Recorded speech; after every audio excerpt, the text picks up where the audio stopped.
अभी के इस वीडियो हम लोग जाने कि जो भी छात्र मैट्रिक की परीक्षा 2023 में सम्मिलित होने वाले हैं उन सभी छात्र छात्रों के लिए जो है ना द्वितीयक शारीरिक परीक्षा जिसका आयोजन किया जा रहा है उनके मेरे पास जो है ना ओरिजिनल प्रश्न पत्र हिंदी का आ चुका है। तो इस वीडियो में हम लोग जानेंगे कि काफ़ी सारे छात्र जो है ना ऐसे जो थे जिनका कमेंट आ रहा था कि जो मैंने पहले जो क्वेश्चन प्रोवाइड किया था ना, जो अपलोड किया था, वो आज के पेपर में नहीं लग रहा, समझे। जबकि उसके बाद जो मैं आज वीडियो अपलोड किया हूँ, जस्ट मैं 1 घंटा पहले अभी मैं अपलोड किया था, समझे।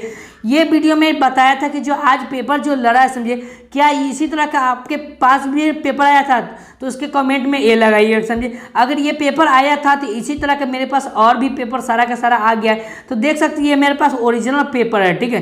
द्वितीयक शारीरिक परीक्षा तो यही आपका है ना पेपर लगेगा 100% मैं बता रहा हूँ। तो आप है ना एक एक करके नोट करते चलिएगा, छाप लीजिएगा पूरे का पूरा आंसर के साथ। तो चलिए सबसे पहले जो प्रश्न आ रहा है यहाँ पे देखिए, कहता है कि डॉक्टर रामविलास शर्मा का जो जन्म वो किस गांव में हुआ था। काफ़ी शानदार प्रश्न है, बिल्कुल बहुआ टाइप प्रश्न है। तो इसका आंसर क्या होगा, तो देखिए इसका जो आंसर होगा ऑप्शन नंबर बिल्कुल करेक्ट होगा, वो ऊंची गांव सानी में हो जाएगा। ऊंच गांव सानी, ऑप्शन नंबर ए हो जाएगा करेक्ट आंसर। काफ़ी शानदार। चलिए आगे प्रश्न कहता है कि काला पानी किसकी रचना है। तो काला जो पानी है वो किनकी रचना है ये आपको बताना है। तो ऑप्शन नंबर डी जाएगा, सुजाता की रचना है। ऑप्शन नंबर डी हो जाएगा सही आंसर। चलिए आगे प्रश्न करता है क्वेश्चन नंबर 3 कि आप देखिए बहादुर पाठ के लेखक कौन है। तो बहादुर जो पाठ के जो लेखक है वो कौन है मेरे दोस्त, तो Max Muller. Option number D हो जाएगा सही आंसर। चलिए आगे प्रश्न करते हैं यहाँ पर क्वेश्चन नंबर 4। क्या देखिए क्वेश्चन नंबर 4 में भी दिया हुआ है क्या कि बहादुर के पिता का जो मृत्यु कैसे हुआ था। तो मैं आपको बता दें इसका जो सही आंसर 4 का ऑप्शन नंबर बी हो जाएगा सही आंसर, युद्ध में हुआ था। चलिए 5वां क्वेश्चन कहता है कि मंगू किस माँ को कुल कितनी संतानें। मंगू की जो माँ है उनके कुल कितने संतान थे, मतलब कितने पुत्र पुत्रियाँ थे, तो ये आपको बताना है बेटा बेटी। तो इसका आंसर क्या होगा, 3 हो जाएगा सही आंसर। चलिए आगे प्रश्न कहता है क्वेश्चन नंबर 5 कि माँ कहानी मूलतः किस भाषा के लिखी गई है। तो 6 का जो आंसर होगा ऑप्शन नंबर जो होगा वो सी हो जाएगा, गुजराती भाषा में लिखे गए। 7 नंबर क्वेश्चन नंबर बढ़ते हैं। तो निराला की साहित्य साधना पुस्तक पर किन्हें साहित्य अकादमी पुरस्कार प्रदान किया गया था, तो आपको बताना है। तो 7 का सही आंसर ऑप्शन नंबर सी हो जाएगा, गुणाकर मूल्य हो जाएगा। ये आपको मैं बता दूं, समझिए ये ओरिजिनल प्रश्न पत्र है, इसी से 100% टकराएगा। आप नोट कर लीजिए, विश्वास के साथ में मैं बोल रहा हूँ, ये नोट ही कर लीजिए, समझिए। इसमें क्या जो है एक भी प्रश्न पत्र है जो ऐसे इधर उधर नहीं होने वाला है। चलिए आगे प्रश्न है, नगरी लिपि निबंध गुणाकर मूल्य किस पुस्तक के उद्धत है। तो इसका आंसर क्या होगा, तो देखिए इसका आंसर हम कहेंगे तो ऑप्शन नंबर क्या होगा, तो 8 का सही आंसर ऑप्शन नंबर सी हो जाएगा, भारतीय लिपियों की कहानी। समझिए अगला प्रश्न है 9वां कि उत्तम शब्द का विलोम रूप निम्नलिखित में कौन है, तो आपको बताना है। तो उत्तम का मतलब क्या होता है, उत्तम का मतलब बहुत अच्छा होता है। क्या होता है, अच्छा होता है। तो उत्तम का अधम हो जाएगा, ऑप्शन नंबर बी हो जाएगा सही आंसर। चलिए आगे प्रश्न कहता है कि नेपाल देश की नेपाली भाषा किस लिपि में लिखी जाती है। तो 10 का सही आंसर ऑप्शन नंबर बी हो जाएगा सही आंसर, ठीक है, देवनागरी। चलिए आगे प्रश्न करता है आचार्य हजारी प्रसाद द्विवेदी का जो जन्म कब हुआ था और ये कहाँ के रहने वाले थे, ये कमेंट बॉक्स में लगाइएगा। तो इसका जन्म जो हुआ था वो कब हुआ था, तो 1907 ईस्वी में हुआ था। ऑप्शन नंबर सी हो जाएगा सही आंसर। चलिए आगे प्रश्न करता है क्वेश्चन नंबर 12 कि वसुधा शब्द का पर्यायवाची रूप क्या होगा। तो वसुधा शब्द का पर्यायवाची रूप जो होगा वो पृथ्वी हो जाएगा, ऑप्शन नंबर डी हो जाएगा सही आंसर। चलिए आगे प्रश्न का क्वेश्चन नंबर 13 के तो बढ़ते हैं। तो क्वेश्चन नंबर 13 जो है ना इस प्रकार दिया हुआ है, यहाँ देख सकते हैं। तो क्वेश्चन नंबर 13 में जो दिया हुआ है कहता है क्या है कि वह कम वक्त नाखून बढ़ते हैं, तो बढ़ते उन्हें डॉट नहीं देगा, उन्हें बढ़ने नहीं देगा, रिक्त स्थान की पूर्ति करना है। तो रिक्त स्थान की पूर्ति होगा तो कैसा होगा, तो यहाँ पर लिखेगा मनुष्य उन्हें बढ़ने नहीं देगा, समझिए, क्योंकि मनुष्य जो जैसे नाखून बढ़ता है तो मनुष्य उसे काट लेता है, ठीक है। क्वेश्चन नंबर 14 में बढ़ते हैं। तो तुम्हें नाश्ते में क्या खाया, इस वाक्य में सर्वनाम का उदाहरण क्या है, तो आपको बताना। तो 14 का सही आंसर ऑप्शन नंबर सी हो जाएगा, प्रश्नवाचक। समझिए तुमने रास्ते में क्या बोल रहा है ना कि प्रश्नवाचक। 15 क्वेश्चन में रहता है निम्नलिखित में कौन शब्द स्त्रीलिंग है। तो 15 का ऑप्शन नंबर जो होगा क्या होगा, ये आपको बताना। स्त्रीलिंग क्या होता है, तो स्त्रीलिंग कान, हाथ, गला, जीभ। तो देखिए गला फाड़ दूंगी, समझिए, ये गला, कान नोच लूंगी। तो ये इस तरह से होता है, समझिए। तो ये आपको है ना जो भी कमेंट बॉक्स में लगाइएगा 15 का सही आंसर क्या होगा। चलिए आगे प्रश्न क्वेश्चन नंबर 16 की तरफ बढ़ते हैं। 16 का आंसर क्या होगा? तो सतकोरी होता का जन्म कब हुआ था? तो इसका आंसर ऑप्शन नंबर ए हो जाएगा सही आंसर से 29 अक्टूबर 1929 ईस्वी में। चलिए आगे प्रश्न करता है क्वेश्चन नंबर बढ़ते हैं और क्वेश्चन नंबर 17 के बढ़ते हैं। 17 का है दहते विश्वास की हिंदी अनुवाद उन्होंने किया, किसने किया था? आपको बताना। 17 का सही आंसर ऑप्शन नंबर सी हो जाएगा राजेंद्र प्रसाद मिश्र ने किया था। 18 का बढ़ते हैं। 18 के तहत संज्ञा चमक में कौन सी विशेषण बनेगा? तो संज्ञा चमक में एक चमकीला विशेषण बनेगा, ऑप्शन नंबर ए। चलिए आगे प्रश्न करता है क्वेश्चन नंबर 19 में कि फ्रेडरिक मैक्स मूलर का जन्म आधुनिक जर्मनी के किस नगर में हुआ था? ये आपको बताना। तो 19 का सही आंसर ऑप्शन नंबर डी हो जाएगा सही आंसर। चलिए आगे प्रश्न करता है क्वेश्चन नंबर 20 राष्ट्र कवि रामधारी सिंह दिनकर जो है ना का जन्म बिहार के राज्य के किस जिले में हुआ था? तो बिहार राज्य के किस जिले में आपको बताना है? ये आपको बताना बेगूसराय में होगा, ऑप्शन नंबर सी आंसर। चलिए आगे प्रश्न करता है राजतंत्र कविता के कवि किसके लिए सिंहासन खाली करने की बात करते हैं? तो 21 का सही आंसर ऑप्शन नंबर बी हो जाएगा सही आंसर सीतामढ़ी। चलिए जनता के लिए, जनता बी होगा, सॉरी बी हो जाएगा, ठीक है, जनता के लिए। 22 के बढ़ते तो 22 का आंसर क्या होगा? तो सुमित्रानंद पंत की प्रसिद्ध कविता भारत माता किस कविता की संग्रह संकलित है? तो इसका आंसर क्या होगा? तो 22 का सही आंसर क्या होगा ये आपको बताना है। तो सुमित्रानंद पड़ा जो है ना ये आपको है ना सही आंसर इसका युग ग्राम या ऑप्शन नंबर बी हो जाएगा सही है। इसका आंसर ऑप्शन नंबर बी हो जाएगा, ठीक है। चलिए आगे प्रश्न करता है क्वेश्चन नंबर 23 की तरफ बढ़ते हैं। तो क्वेश्चन नंबर 23 का यहाँ पर दिया हुआ प्रश्न यहाँ पर दिया है कि गुरु नानक ने किस धर्म का परिवर्तन किया था? तो ये आपको बताना है। तो गुरु नानक जी ने ये आपको किस धर्म का परिवर्तन किया था? सिख धर्म का परिवर्तन, ऑप्शन नंबर सी। चलिए अगला प्रश्न करें क्वेश्चन नंबर 24 कि मैक्स मुलर को वेदांतियों का भी वेदांती किसने कहा था? ये आपको बताना है। तो 24 का सही आंसर ऑप्शन नंबर बी हो जाएगा सही आंसर स्वामी विवेकानंद ने बताया था। क्वेश्चन नंबर 25 के बढ़ते तो 25 का आंसर क्या होगा? तो 25 में बहादुर का पूरा नाम क्या है? तो बहादुर का पूरा नाम क्या है आपको बताना है। तो आपको इसका आंसर क्या होगा? दिल बहादुर होगा, ऑप्शन नंबर सी हो जाएगा। क्वेश्चन नंबर 26 की तरफ बढ़ते हैं। तो 26 की तरफ बढ़ते भारत माता कविता के कवि कौन है आपको बताना है। तो ऑप्शन नंबर सुमित्रानंद पंत हो जाएगा, ऑप्शन नंबर ए हो जाएगा।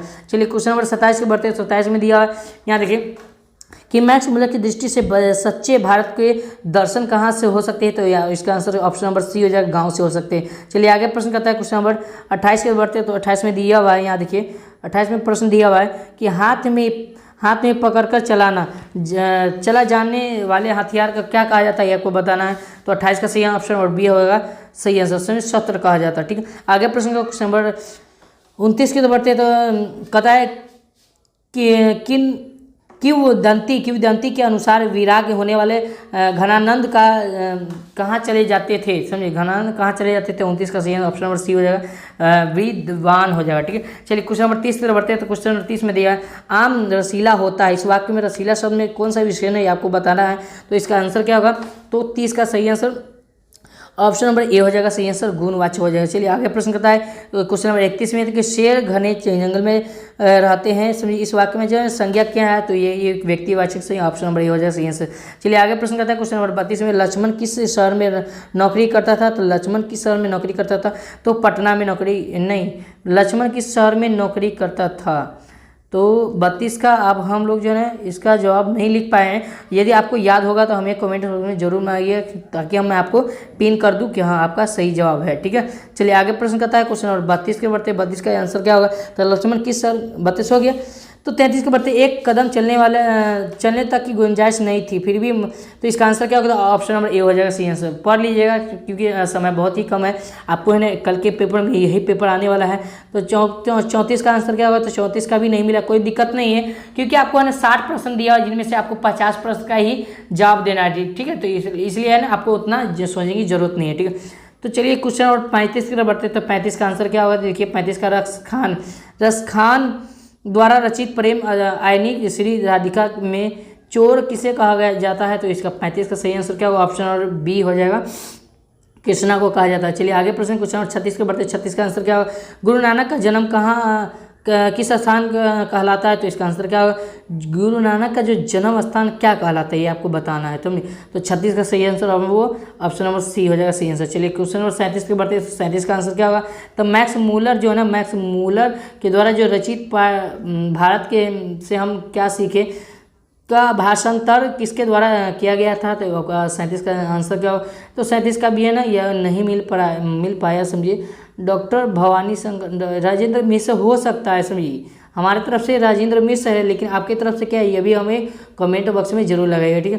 क्वेश्चन नंबर 38 के बढ़ते तो 38 में क्वेश्चन कहता है कि मदन के पिता का नाम क्या था? तो मदन के पिता के नाम जो क्या था ये आपको बताएं। तो 38 का सही आंसर ऑप्शन नंबर सी हो जाएगा, गिरधर लाल हो जाएगा। चलिए क्वेश्चन नंबर 39 के बढ़ते तो 39 में दिया हुआ है कि नलिन विलोचन शर्मा का जन्म कब हुआ था? ये आपको बताना है। तो ऑप्शन नंबर सी हो जाएगा, 18 फरवरी 1916 ईस्वी में हुआ था। चलिए आगे प्रश्न कहता है क्वेश्चन नंबर 40 के बढ़ते तो क्वेश्चन नंबर 40 का था, यहाँ देखिए कि सीमा, रजनी, आली, शेफाली, आरती, इन पांचों के भाई का नाम क्या था?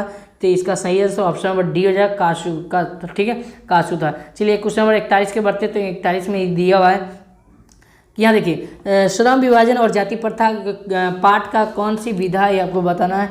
तो श्रम विभाजन और जाति प्रथा की बात की जाए तो एक कहानीकार है समझिए। तो 41 से सही आंसर निबंध है, ठीक है। 41 से सही आंसर क्या होगा? निबंध हो जाएगा। चलिए क्वेश्चन नंबर 42 के बढ़ते तो 42 का आंसर क्या होगा? चोर छत से कूद गया, इस वाक्य में किस कारक का चिन्ह लग रहा है समझिए। तो 42 का सही आंसर ऑप्शन नंबर बी हो जाएगा, अप्रदान कारक हो जाएगा। चलिए अपादान हो जाएगा, ठीक है। चलिए आगे प्रश्न कहता है महापुरुष डॉट डॉट अपनी होगा, ऑप्शन नंबर ए हो जाएगा। क्वेश्चन नंबर 44 के बढ़ते हैं, राम ने रावण को मारा था, इसमें इसका आंसर क्या होगा? तो ऑप्शन नंबर डी हो जाएगा, सामान्य भूत होगा। चलिए अब क्वेश्चन नंबर 45 के बढ़ते हैं तो माली आम तोड़ेगा, तोड़ेगा तो क्या होगा? भविष्य काल। तोड़ेगा गाएगा, तोड़ेगा जब तोड़ेगा तब ना, तो भविष्य काल, option number C. Question number 46 के बढ़ते हैं तो 46 में दिया अनिहिलेशन ऑफ कास्ट का हिंदी रूपांतरण किसके द्वारा किया गया था? तो 46 का सही आंसर ऑप्शन नंबर ए हो जाएगा, ललन सिंह यादव के द्वारा किया गया था। क्वेश्चन नंबर 47 का जनक शब्द का सही अर्थ क्या होता है? इसका आंसर क्या होगा? तो 47 का आंसर ऑप्शन नंबर बी हो जाएगा, सी आंसर, ठीक है, option number B. Question number 48 के बढ़ते हैं। क्वेश्चन नंबर 48 में दिया हुआ मगम्मा का क्या बेचती थी? तो इसका आंसर क्या होगा? 48 का ऑप्शन नंबर क्या होगा ये आपको बताना है। तो 48 का मैं बता दूं, ऑप्शन नंबर बी हो जाएगा, सी आंसर, ठीक है। 48 का बी, दही बेचती थी, ठीक है। चलिए आगे प्रश्न कहता है श्रीनिवास का जन्म कब हुआ था? तो श्रीनिवास का जो जन्म हुआ था 49 में, ऑप्शन नंबर 6 जनवरी 1891 ईस्वी में, 1891 में, ऑप्शन नंबर ए हो जाएगा, सही से। चलिए क्वेश्चन नंबर 50 के बढ़ते तो क्वेश्चन नंबर 50 में सुमित्रानंद पंत का निधन कब हुआ था ये आपको बताना। तो 50 का सही आंसर ऑप्शन नंबर ए हो जाएगा, 29 सितंबर 1977 ईस्वी में हुआ था, ऑप्शन नंबर ए। तो इस तरह हम लोग 50 प्रश्न कर लिए। अब यहाँ पर 51 तरह हम डायरेक्ट इसका आंसर बता रहे हैं, आप फटाफट नोट करते चलिए। तो 51 का ऑप्शन नंबर ए हो जाएगा, देख लीजिए, ब्राइटनेस बढ़ा लीजिए। 52 का ऑप्शन नंबर क्या होगा? तो 52 का ऑप्शन नंबर ए हो जाएगा। चलिए तो 53 का ऑप्शन नंबर क्या आता है? तो 53 का ऑप्शन नंबर भी ए हो जाएगा। चलिए घनानंद हो जाएगा। चलिए 54 का आंसर क्या होगा? 54 का ऑप्शन नंबर सी हो जाएगा, सही आंसर। चलिए आगे बढ़ते हैं, क्वेश्चन नंबर 55 की तरफ बढ़ते हैं। 55 का ऑप्शन नंबर क्या होगा? तो 55 का ऑप्शन नंबर बी हो जाएगा, सही आंसर, ठीक है। चलिए आगे प्रश्न करते हैं, क्वेश्चन नंबर 56 की ओर बढ़ते हैं। तो 56 का आंसर क्या होगा? तो 56 का ऑप्शन नंबर ए हो जाएगा, सही आंसर, ठीक है। चलिए आगे बढ़ते हैं तो क्वेश्चन नंबर 57 की ओर बढ़ते हैं। तो क्वेश्चन नंबर 57 का आंसर क्या होगा ये आपको बताना है। तो क्वेश्चन नंबर 57 का आंसर ऑप्शन नंबर बी हो जाएगा, सही आंसर, ठीक है, पारी हो जाएगा। चलिए क्वेश्चन नंबर 58 के बढ़ते हैं। 58 का आंसर क्या होगा आपको बताना है। 58 का ऑप्शन नंबर डी हो जाएगा, सही आंसर, ठीक है, विसर्ग हो जाएगा। चलिए क्वेश्चन नंबर 59 के बढ़ते हैं। उसका आंसर क्या होगा? तो डायरेक्ट इसका आंसर मैं बता रहा हूँ, फटाफट नोट कर लीजिए।